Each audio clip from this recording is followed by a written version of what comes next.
பிரியமானவர்களே, இயேசு கிறிஸ்துவின் இணையற்ற நாமத்தில் உங்களை வாழ்த்துகிறேன். இந்த மன்னாச்சுடே என் டெய்லி பாட்காஸ்டை கேட்கிற உங்கள் ஒவ்வொருவரையும் கர்த்தர் ஆசீர்வதிப்பாராக. எரேமியா 4வது அதிகாரம் 1வது வசனம் இப்படியாய் கூறுகிறது: இஸ்ரவேலே, நீ திரும்புகிறதற்கு மனதாயிருந்தால் என்னிடத்தில் திரும்பு என்று கர்த்தர் சொல்லுகிறார். நீ உன் அருவருப்புகளை என் பார்வை நின்று அகற்றிவிட்டால் நீ இனி அலைந்து திரிவதில்லை என்பதாக.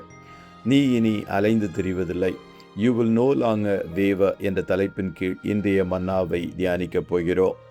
இஸ்ரவேல் ஜனங்களுக்கு கர்த்தர் கொடுத்த வாக்குத்தத்தமாக மேற்குறிப்பிடப்பட்ட வசனம் காணப்படுகிறது.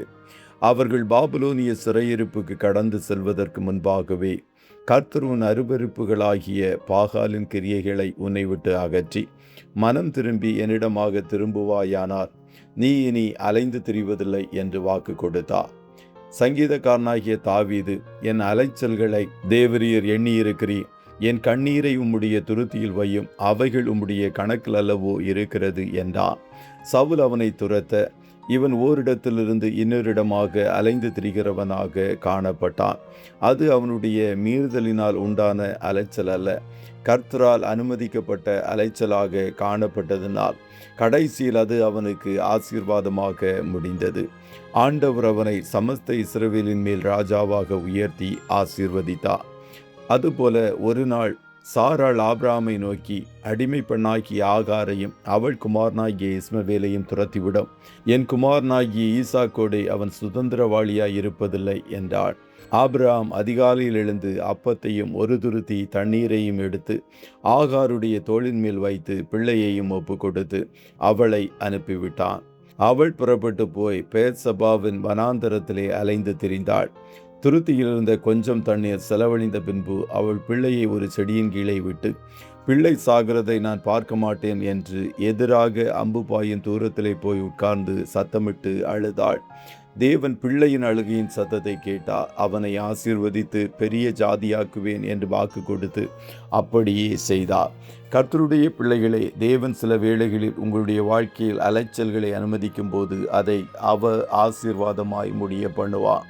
யூதாவின் குடிகள் பாபிலோனிய அடிமைத்தனத்தில் கடந்து சென்று அங்கு அடிமைகளாக 70 வருடங்கள் அலைந்து திரிந்தார்கள்.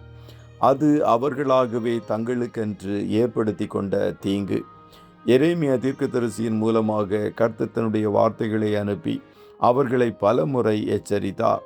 யூதாவை துரோகி என்று 4 முறை எரேமியா 3வது அதிகாரத்தில் 7, 8, 10, 11வது வசனங்களில் கர்த்தர் அழைக்கிறதை பார்க்க முடிகிறது. காரணம், கர்த்தரை தள்ளி அநேக நேசர்களை தங்களுக்கு தெரிந்து கொண்டு நரகலான அருவருப்புகளை ஆராதித்தார்கள். கர்த்தருடைய பிள்ளைகளே, வீணான அலைச்சல்கள் காணப்படுகிறதா? ஒவ்வொரு கிராமமாக, பட்டணமாக, நாடுகளாக மாறி மாறி அலைந்து கொண்டிருக்கிறீர்களா? உங்கள் வழிகளை ஆராய்ந்து பாருங்கள். உங்களை சீர்படுத்தி கொண்டு மனம் திரும்பி தேவனண்டை சேருங்கள். அப்போது கர்த்தர் உங்கள் வீண் அலைச்சல்களை மாற்றி நிலைப்படுத்தி உங்களை ஆசீர்வதித்து உயர்த்துவார். கர்த்ததாமே உங்கள் ஒவ்வொருவரையும் ஆசீர்வதிப்பாராக. ஜெபம் செய்வோமா? அப்பா பிதாவே, உம்மை நன்றியோடு துதிக்கிறோம். இந்த மன்னாச்சுடைய என் டெய்லி பாட்காஸ்டை கேட்கிற உம்முடைய பிள்ளைகள் ஒவ்வொருவரையும் கர்த்ததாமே ஆசீர்வதிப்பீராக. உம்முடைய பிள்ளைகள் ஒவ்வொருவருடைய வீண் அலைச்சல்களை நீர் அறிந்திருக்கிறேன். அதுபோல இவர்கள் வேதனைகளையும் கண்ணீரையும் உம்முடைய கணக்கில் வைத்திருக்கிறேன். துரிதமாய் உம்முடைய பிள்ளைகளை இப்படிப்பட்ட அலைச்சல்களிலிருந்தும் பாடுகளிலிருந்தும் கர்த்தர் நீர் விடுவித்து இவர்களை மகிழ பண்ணும் என்று சொல்லி ஜெபிக்கிறோம். இவர்கள் வேலை பார்க்கிற இடங்களில் ஒரு ஸ்திரத்தன்மையை கர்த்தர் நீர் கட்டளையிடுவீராக.